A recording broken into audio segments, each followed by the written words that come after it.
Ya, selamat pagi semuanya. Kembali lagi bersama saya Dr. Benny Bulur SH Makes dari kantor hukum Dr. Benny Bulur SH Makes and Associates. Jadi pada kesempatan ini banyak sekali ya dari para nasabah yang telah menghubungi saya baik melalui WA maupun telepon untuk minta saya menjelaskan lebih detail mengenai kok Pak Benny ada apa sih kok menyarankan pilot untuk perusahaan Wana Arta ini. Padahal kami para nasabah kan takut kalau Wana Arta pilot kemudian dibagikan asetnya kami dapat jong. Ya, nah itu banyak juga yang banyak tanya begitu. Dari OJK pun sempat panggil saya juga. Waktu itu saya pernah mengajukan permohonan pilot ya. Nah saat ini kami juga sedang mengajukan permohonan pilot yang mana kami juga mengajukan kembali. Jadi kami mohon dukungan ya. Jadi kami akan mengajukan lagi permohonan kepada OJK ya agar supaya permohonan kita ini bisa dikabulkan. Kan begitu. Jadi di sini saya akan jelaskan mengenai upaya hukum yang telah kantor kami lakukan. Ya, kantor hukum kami ini telah juga melakukan beberapa upaya hukum ya. Ada upaya hukum gugatan PMH, ada upaya hukum juga kami juga sudah melakukan upaya hukum pelaporan ya, pelaporan polisi juga disuruh di beberapa polda ya.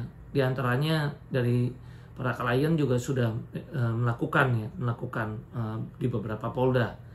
Ya di Jakarta ada, kemudian tim Medan ada, kan begitu ya.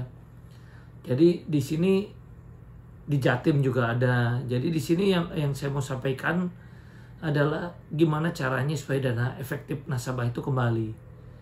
Nah Pak Benny, apakah Pak Benny setuju dengan upaya hukum pidana? Itu juga ada yang tanya. Ya saya sampaikan bahwa upaya hukum pidana itu tentu saya pun juga tempuh. Ya karena terus terang saya pun juga mendalami hukum pidana. Jadi S3 saya, doktor saya di bidang hukum pidana. Jadi di situ saya banyak dalami. Memang pidana itu baik seandainya pada akhirnya juga bisa terbayar. Tapi pidananya efektif untuk pengusaha-pengusaha yang pada akhirnya kooperatif dan bersedia restoratif justice. Ya jadi contohnya begini. Dan itu biasanya akan efektif kalau dilakukan di awal-awal. Banyak nasabah saya itu berhasil dibayar karena di awal-awal. Karena logikanya begini. Ketika kita melaporkan pidana di awal ya, itu saat itu pengusahanya diduga masih berjuang lah. Dia masih ketakutan. Ya masih ketakutan, waduh ini rencana kita belum mateng, sudah dihantam dengan laporan polisi. Akhirnya daripada dia masuk penjara, ketika dia akan masuk dia takut. Dia akan bicara sama kita untuk minta tolong restoratif justice untuk perdamaian. Dan pada akhirnya untuk pengusaha-pengusaha yang beretikat baik juga akan minta restoratif justice. Dan pada akhirnya terjadi penyelesaian ya kami cabut. Tapi ketika diviralin, laporan pidana sudah berjalan menjadi ratusan orang udah lapor, bagaimana dia mau nego? Sama saja dia bilang ini kalau ribuan begini saya susah. Ya, nah patut diduga si pengusaha pasang badan ketika terjadinya laporan pidana yang sifatnya massal. Nah ketika diduga dia udah pasang badan, nah diduga lagi, karena hati-hati ya, saya selalu bicara bahasa hukum. Jangan daripada para nasabah kalau nanti melakukan aksi demo kayak aksi damai, aksi apa segala macam, ketika diwawancara televisi dan sebagainya itu langsung menyatakannya, misalnya ya pengusaha X adalah mafia, pengusaha X adalah kurang ajar, pengusaha X adalah apa. Nah itu jangan ya. Kenapa? Karena kalau kita nggak pakai kata diduga, nanti kita dilapor balik dugaan pencemaran nama baik, fitnah. Nah itu yang saya khawatir. Jadi selalu makanya dalam bahasa hukum saya selalu ada kata-kata diduga. Kalau diduga karena asas kita ini ada asas praduga tak bersalah. Artinya seseorang itu tetap sekarang gini, dalam putusan pengadilan pun bisa aja seseorang yang sudah diajukan bisa divonis juga bisa bebas. Ya, nah itu yang kita juga harus hati-hati. Makanya janganlah kita di dalam berbicara atau ketika kita diwawancara dimanapun juga itu harus ada kata-kata diduga dan sebaiknya koordinasi dengan lawyer Anda semua ya yang Anda percaya. Jadi selalu katakan diduga. Ya, nah jadi saya katakan jadi diduga, sekali lagi ya, diduga. Ya, nah dalam konteks pengusaha yang saya tadi katakan beretikat tidak baik tadi, ya dia pasang badan dan diduga, dan ini harus dibuktikan lagi juga. Bisa jadi karena sistem di Indonesia ini diduga juga masih kotor, ya kita sama-sama tahu ya kita sama-sama mengerti lah, diduga ya sangat kuat itu bisa melakukan pembelian kamar, ya diduga, dan kita harus buktikan memang yang mana kamar itu bisa nyaman, ada AC, ada apa dan sebagainya. Akhirnya daripada bayar nasabah lebih baik diduga digunakan untuk beli kamar, ya, dan diduga juga nanti pura-pura sakit dan sebagainya, jadi ada liburan juga, ada bisa pulang kan, begitu diduga. Nah jadi akhirnya laporan pidana menjadi tidak efektif ketika sifatnya sudah menjadi banyak sekali ya. Nah tapi laporan pidana tetap harus kita tempuh. Nah kalau kita, Pak Benny bilang katanya laporan pidana jadinya seperti itu terus, kenapa mesti ditempuh? Nah kalau pengusahanya nggak bisa diajak bicara, nggak bisa lagi diajak diskusi, nggak ada itikat baik untuk bayar, ya tentu kita tetap lapor pidana. Kenapa? Karena pidana ini sifatnya walaupun ultimum remedium atau upaya terakhir, ya dia harus dihukum seberat-beratnya. Tapi para nasabah kalau mengharapkan pengembalian daripada laporan pidana, ini beresikonya sangat tinggi. Kita lihat kasus First Travel, ya itu putusannya disita untuk negara, ya Binomo disita untuk negara, Wana Arta ini ada sebagian dana juga sudah ada yang disita oleh negara sebesar 2,4 T. Nah jadi untuk pengembalian dana sangat berisiko juga kita kalau mengharapkan lewat pidana, karena kalau nanti terbukti TPPU, cuci uang dan sebagainya juga kemudian akhirnya disita untuk negara, nasabah melaporkan capek-capek nggak dapat apa-apa juga, buat apa? Tentu di sini harus dikawal pidana ini. Nah dikawalnya harus lawyer yang mengerti juga tentang hukum pidana. Jadi lawyer itu ada spesialis, ya. Spesialisnya apa? Dari pengalaman, dia biasa tanganin pidana, mengerti pidana. Sehingga pasti di dalam YouTube atau segala hal yang dia sampaikan rata-rata mengenai upaya hukum pidana. Nah kadang-kadang lawyer tersebut belum tentu, saya nggak bilang semua lawyer ya, karena kita selalu menghormati sesama advokat. Advokat itu sifatnya kita sangat menghargai rekan seprofesi atau rekan sejawat. Jadi saya selalu mengupas dari sudut keilmuan saja ya. Jadi seperti halnya dokter, advokat itu yang kebetulan dia cuma mendalami kurator atau kepelitan atau keperdataan, dia tentu akan minta selesaikan saja melalui jalur kurator dan kepelitan. Nah, karena apa? Dia mungkin patut diduga belum tentu menguasai untuk pidananya. Sehingga saran saya ya memang kita harus cari, dan di dalam mencari seorang advokat, cari lawyer itu yang memang sesuai dengan kebutuhan. Dan cara mencari lawyer itu bisa di Google namanya, ya. Jadi CX misalnya kita mau tahu keahliannya apa, CX itu bisa di Google. Nah misal kita mau tahu X ini terdaftar nggak sebagai ahli hukum pasar modal, kita mau IPO, kita search Google, keluar namanya nanti konsultan hukum ahli hukum pasar modal. Oh ya benar, berarti dia expert, walaupun kita cek lagi pengalamannya, karena semua itu tetap harus digabung antara pendidikan dan pengalaman. Orang baru lulus sekolah, baru keluar dikasih kasus, dia tidak pengalaman, ya repot juga, ya tetap nanti kita repot ya. Nah kemudian jadi kalau bisa ya pendidikannya juga kita lihat syaratnya memenuhi, pengalamannya mumpuni, baru kita tunjuk, kan begitu ya. Nah jadi kita banyak sekarang media itu bisa cek latar belakang klien yang udah pernah pakai pengacara tersebut, bisa tanya juga referensinya di Google. Haki, kita perlu ahli haki, di search Google, oh ada terdaftar di konsultan haki. Perlu yang ngerti kepelitan, oh dia terdaftar ternyata di kurator, di AKPI, udah selesai pendidikannya juga, pengalaman kasusnya apa yang dia pernah tangani. Itu contoh-contoh yang saya sarankan. Karena apa? Ketika terjadi ada dugaan salah menyarankan, kita terlanjur bicara, kemudian bicaranya kita itu misalnya lupa, kita nggak pakai kata-kata diduga, malah kita akhirnya dipidana balik dugaan pencemaran nama baik, fitnah. Walaupun kita menang bebas pun kan jadi satu masalah lagi juga. Ya, jadi di sini makanya saya sarankan cari yang ahli pidana juga ya. Juga ahli yang memahami kepilitan, ahli juga perdata. Ya. Nah, itu yang ingin saya sampaikan. Cara-caranya seperti itu.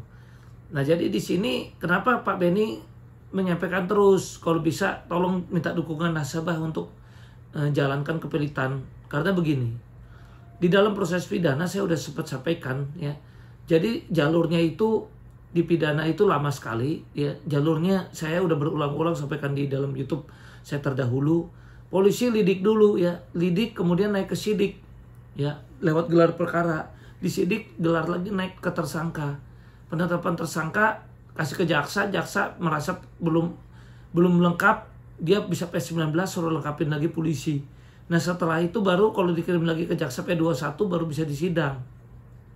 Nah, kalau sampai di proses kepolisian sampai ke jaksa aja 3 tahun, ya, kemudian dari kejaksaan, kemudian bersidang, taruhlah berjalan 4 bulan atau 6 bulan ya, persidangan itu, ya apalagi kalau saksinya banyak ya, saya sampaikan di sini.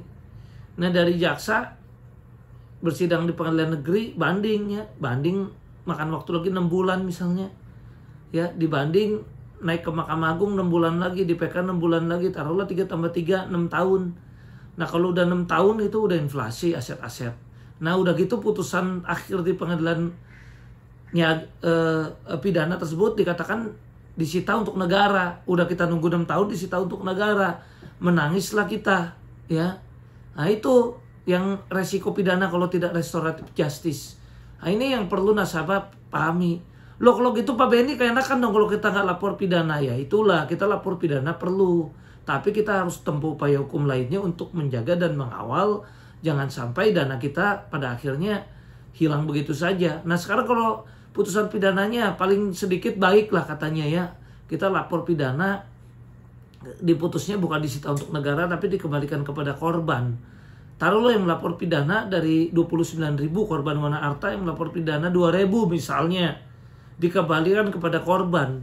Nah, yang 2.000 ini jaksa disuruh ngembaliin, kebingungan. Jaksa baru mau bagiin ya, mau mohon eksekusi lelang untuk dibagikan misalnya ya, mau dilakukan. Nasabah yang lain merasa punya polis. Loh, saya kan yang 27.000 lagi enak aja, itu kita baca ada di detik.com, di berbagai berita misalnya, Detik yang mengeluarkan misalnya ya, atau koran apa misalnya ini. Jadi belum tentu ya, kita nggak tahu media mana yang nanti mengeluarkan. Itu contoh saja misalnya, atau koran X atau online X. Wah, rame nasabah. Kami nggak rela dong itu dibagikan kepada itu saja, yang kepada korban. Karena kami punya polis. Beda nih ya, kalau Anda hilang mobil, Anda lapor polisi, diproses, malingnya ketangkep. Nah, jaksa proses di pengadilan keluarkan perintah, kembalikan pada korban. Ya udah, Anda terima lagi mobilnya utuh, kan begitu. Tapi kalau di proses pidana kembalikan kepada korban. Lah, korban yang 27.000 lagi nggak terima, yang 2.000 mau dikembalikan. 27.000 ini bikin gugatan perdata. Ya, bawa polis ya, hakim perdata bisa aja mengabulkan loh. Jangan salah. Ya. Oh iya, ini bukan hanya punya yang pidana aja, bisa jadi yang lain yang punya polis juga ini harus dikabulkan. Nah, itu bersidang lagi, yang pidana pun mempertahankan ya. Akhirnya PNPT MAPK lagi, perang saudara ini antar nasabah. Tambah lagi ini 3 tahun ya. Berarti udah nungguin di pidana 6 tahun, udah dapat senang, dapat dikembalikan kepada korban, tetap sidang lagi 3 tahun melawan nasabah lain nih yang melakukan gugatan. Dan kami juga punya polis ya, nggak salah dong yang lain juga merasa uang yang ada dibilang dikembalikan kepada korban itu ada milik dia juga. Cuman dia nggak tempuh pidana, tempuhnya sekarang melalui keperdataan. Dia juga nggak terima juga, dia blokir ke BPN semua aset-aset yang ada kata-kata diperintahkan dikembalikan kepada korban. 3 tahun lagi itu prosesnya, bisa jadi ya 3-4 tahun proses perdata. Berarti kalau terjadi seperti itu, bisa aja sengketa ini dari 6 tahun tambah 3, 9 tahun sampai 10 tahun. Lah, terus nasabahnya dapat apa? Nah, 10 tahun lagi motor atau mobil milik wana harta inflasi ya. Kemudian wana hartanya pinjam uang ke bank nih. Pinjam uang ke bank, ada HT banknya. Ya, HT-nya dieksekusi lagi sama banknya. Tinggal sisanya nggak tahu lagi nih yang hasil bersih lelang yang katanya bisa dibagikan kepada para nasabah. Ya, itu jadi uang misalnya dari nasabah itu katanya 15T yang patut diduga disita untuk negara 2,4T, sisanya diduga katanya ini lagi dikejar anak bungsu Wana Arta, diduga bawa 1,4T katanya ya. Kemudian yang ke rekening Evelyn Manfred, kemudian PT Faden diduga, ini saya selalu bicara diduga lagi, itu ada berapa uangnya. Nah itu yang saya mau bilang. Ya misalnya 12 triliun, 10 triliun ya. Nah itu prosesnya tadi saya sampaikan. Ya, patut diduga lagi uangnya dipakai ini buat jalan-jalan di luar negeri ya. Ya buat diduga untuk memberi mereka pelarian.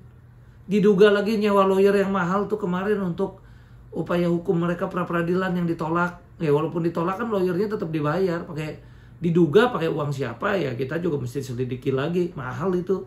Ya kalau biaya kelas-kelas lawyer top itu kan begitu. Nah inilah yang saya mau sampaikan. Sampai kapan kita berperkara? Nah terus Pak Bene gimana dong solusinya? Kan begitu.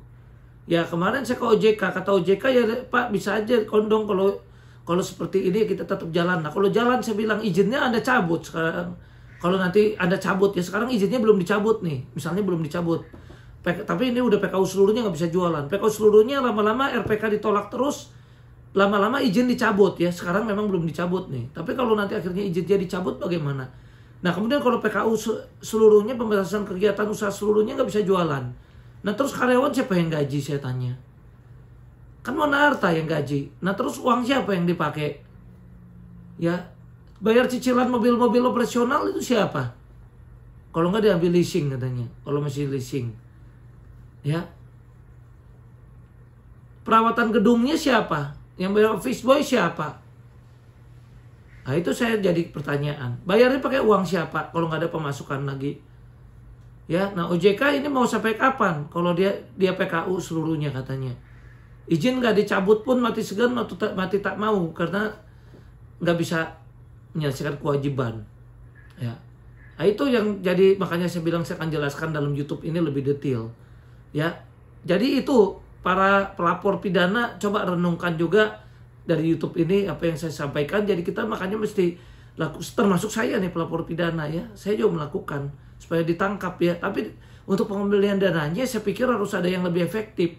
Nah jaksa juga pada akhirnya kalau dia udah kebingungan nanti udah selesai perkaranya.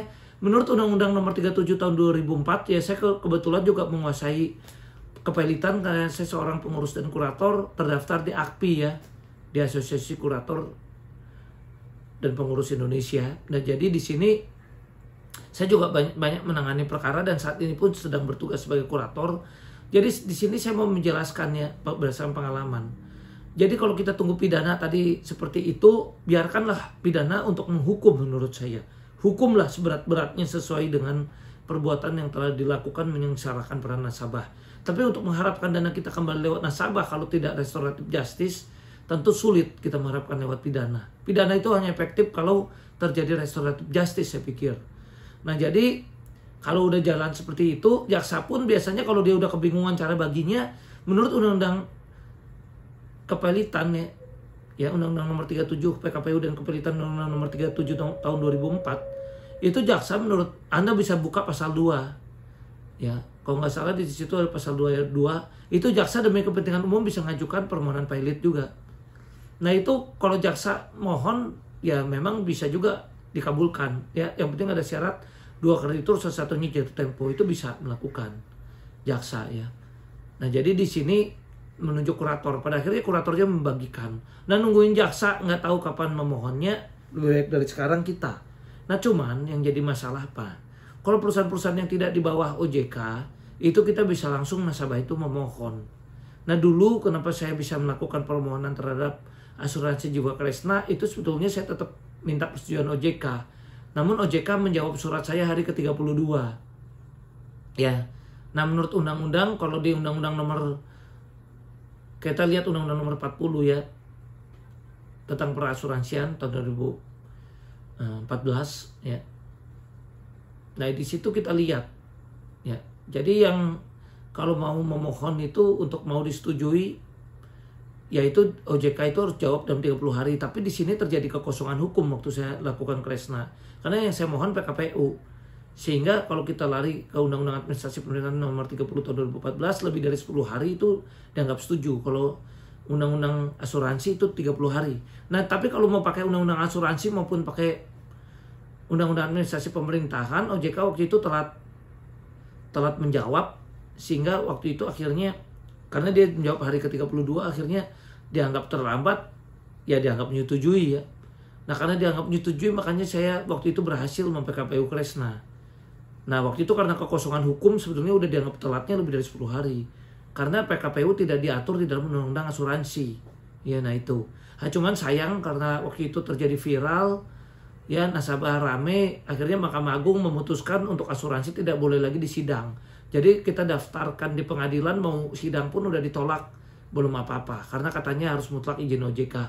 Yang mana waktu itu untuk Kresna sempat dibayar 1,4T dan sudah terbayar juga 50% kurang lebih kira-kira ya pemegang polis yang sudah selesai ya. Nah itu yang disayangkan. Nah habis batal PKPU memang belum beres lagi, tapi pengusahanya masih bisa ditemui, saat ini masih bisa berunding ya. Kita bahkan ditunjuk untuk ada dalam tim untuk ikut meninjau RPK. Nah tapi kalau Wana Arta, saya tanya nih sampai sekarang nggak ada. Nah karena sama-sama di bawah OJK, makanya di sini kita perlu minta persetujuan OJK.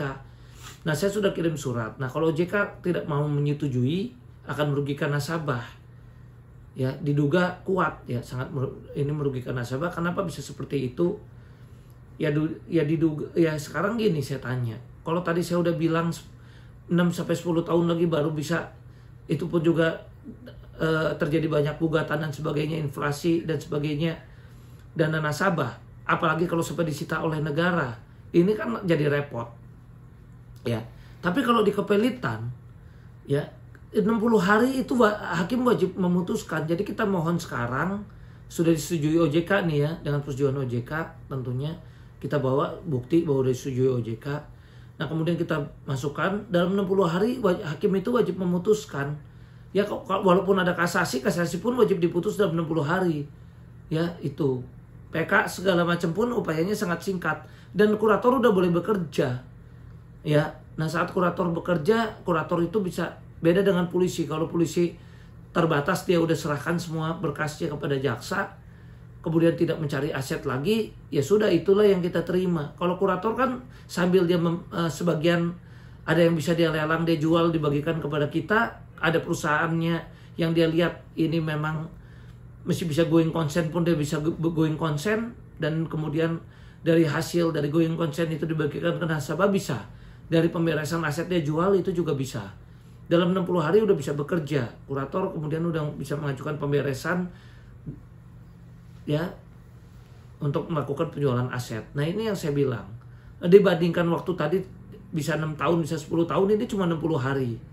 Nah terus Pak Beni, kalau 60 hari nih kurator udah ngajuin permohonan ya pemberesan aset Wana Arta. Ini kita lihat pasal 41 ya Undang-Undang Kepelitan. Kurator juga bisa membatalkan seluruh perbuatan-perbuatan yang pernah dilakukan sebelumnya. Ya. Dan kalau melakukan upaya hukum itu bisa melakukan gugatan lain-lain, itu bisa dilakukan juga melalui pengadilan niaga, dan waktunya pun 60 hari. Contohnya begini, kurator beda dengan likuidasi. Kalau OJK melakukan likuidasi, dia suruh direksinya likuidasi, OJK ngawasin misalnya, atau OJK pun turun dengan ketat dan sebagainya. Itu saya tanya, ketika terjadi lagi asetnya dibawa lari, diduga dibawa lari oleh pemegang saham atau dan ownernya dan sebagainya. Nah kita tentu harus menunggu dulu melaporkan ownernya dengan proses pidana atau menempuh perdata. Kan 3-4 tahun lagi juga lama ya. Nah kalau di Undang-Undang Kepelitan diatur 60 hari udah bisa langsung pemberesan yang tadi saya sampaikan gitu. Nah ini sekarang efektif jadi di sini. Nah terus Pak Beni, kalau jong bagaimana itu kalau aset Wana Artanya nggak ada pemberesan? Nah kurator tentu kan menelusuri, dia lakukan audit, nunjuk auditor independen. Loh kok ada aliran dana ke Elvin Manfred atau ke Faden misalnya ya, diduga begitu. ya kurator tentu kemudian bisa melakukan suatu tindakan lagi, melakukan gugatan lain-lain. Itu waktunya 60 hari. Ya tidak bertahun-tahun seperti yang tadi saya jelaskan di depan. Ya dalam 60 hari diputus, dinyatakanlah semua transaksi-transaksi aliran dana, transferan yang diduga itu masuk ke rekening pribadi, yang diduga masuk ke PT Faden itu misalnya dikabulkan.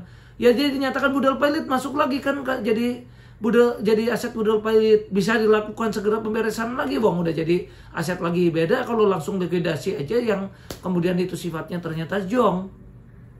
Nah inilah saya mohon OJK supaya bisa mau mendengarkan juga YouTube saya ini, dan mohon nanti rame-rame juga dari nasabah yang setuju dengan proses yang saya mau ambil tempuh ini, mengirim surat kepada OJK untuk minta dikabulkan, dan kalau perlu ya kita mohon ya mungkin ada aksi damai juga ke sana, kan begitu. Ya supaya OJK mau mengerti, karena ini untuk kepentingan nasabah. Ya ini cara terbaik menurut saya lewat prosedur kepelitan ini untuk membagikan dana kepada nasabah. Dan waktunya coba bayangkan kalau itu udah pailit, kurator juga bisa ambil tindakan, nggak habis uang kita bayar karyawan, merawat mobil, merawat gedung. Ya, dan kemudian itu kalau udah cepat aset-aset itu di kurator lakukan tindakan blokir, lakukan gugatan dan sebagainya, patut diduga dana nasabah itu kurator bisa amankan. Jadi nggak bisa kalau kita duga nanti takut dibayar kamar segala macam, diduga nyewa lawyer yang mahal-mahal itu, kalau udah pailit kan nggak bisa lagi tanpa persetujuan kurator kan. Bahkan kurator bukan persetujuan lagi, kurator yang kuasai ya. Kalau PKPU itu ditunggal ya. Kalau PKPU jadi segala tindakan itu namanya baru pengurus ya. Pengurus itu bersama-sama dengan direksi ya, direktur biasanya bersama-sama dengan perusahaan ya untuk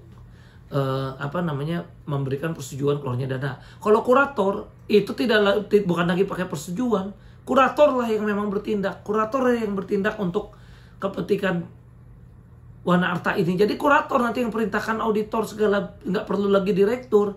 Jadi nggak akan lagi kita dipusingkan, katanya direksi udah pusing lihat begini kami mengundurkan diri. Kata OJK jangan kalian mengundurkan diri, kami nggak setuju. Itu aja udah terjadi perdebatan, habis lagi waktu kita. Lah terus yang bayar gaji direktur uang siapa, saya tanya tuh. Ya padahal direkturnya juga kebingungan, patut diduga tuh katanya untuk jalanin perusahaan ini katanya.